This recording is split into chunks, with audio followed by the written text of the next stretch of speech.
Hi, it's Mike Stiles, and this is This Week in the Metaverse, your weekly newscast that keeps you up to date on everything that isn't real and yet is.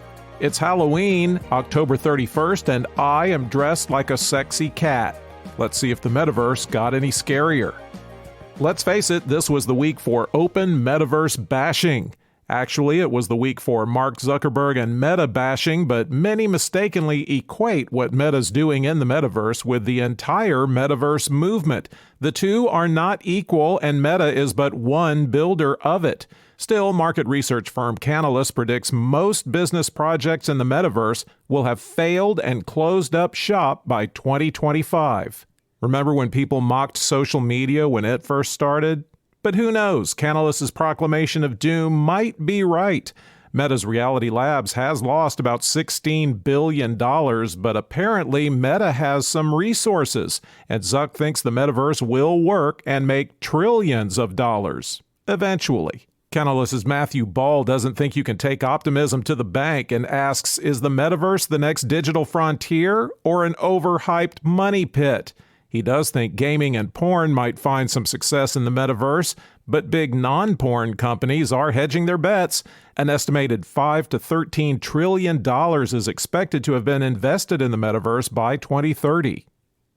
Another company that is not ignoring the Metaverse is Apple. Just don't call it the Metaverse. Rob Thubron at TechSpot reports Apple's reportedly been working on its own virtual universe and plans to introduce a new mixed reality headset.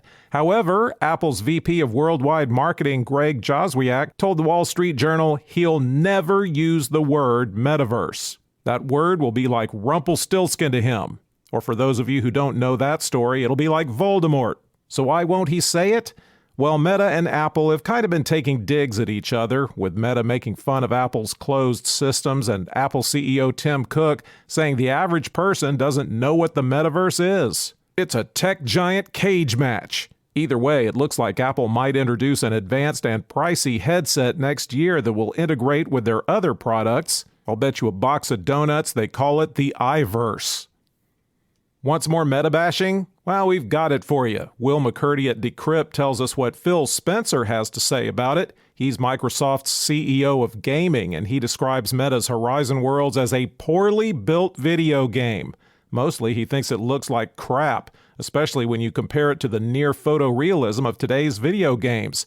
He said video game creators have an amazing ability to build compelling worlds we want to spend time in, like Minecraft. For me, building a metaverse that looks like a meeting room, that's not where I want to spend most of my time. Now, to be clear, he's not saying the metaverse will never work. It's just that if it ever does work, it will look a whole lot different than Mark's scary face in front of a weird Eiffel Tower with no legs. He said there are engagement models where you can really have productive interactions and get things done in 3D virtual spaces. Palmer Luckey, who founded Oculus Rift at age 19, was even more brutal, saying, "It's not fun. It's not good." If the metaverse is doomed, the Japanese have not gotten the message. One city there is ready to infuse it into its education sector as a way of eliminating absenteeism. The city is Toda, and it wants students to be able to access classes and campuses in the metaverse even before they join real-world classes. Your first question is avoiding school really that big of a problem in Japan? It is. A recent survey shows more than 240,000 students were absent from school a minimum of 30 days. They think it's an after effect of the pandemic. Another survey shows fifth graders got used to interacting online and now prefer that to interacting with real kids in person, which is sad. So the idea is virtual classes in the metaverse will be a safe place to learn that will help ease kids back into the real world, which is even sadder. Whether all this happens depends on the say-so of principals in schools across the city. They could just say, shut up and go to school. But things are happening at the college level. Tokyo University is going to allow students to take courses in the metaverse. We talked about Apple a second ago and whether or not they're into metaverse things, and if so, how? Well, it looks like they're no friend of NFTs. R.T. Watson at The Block writes that Apple is restricting apps from using NFTs so their users can do business with that app company outside of Apple's watchful eyes. Why does Apple keep their watchful eye on app transactions? Because Apple takes up to 30% commission on them.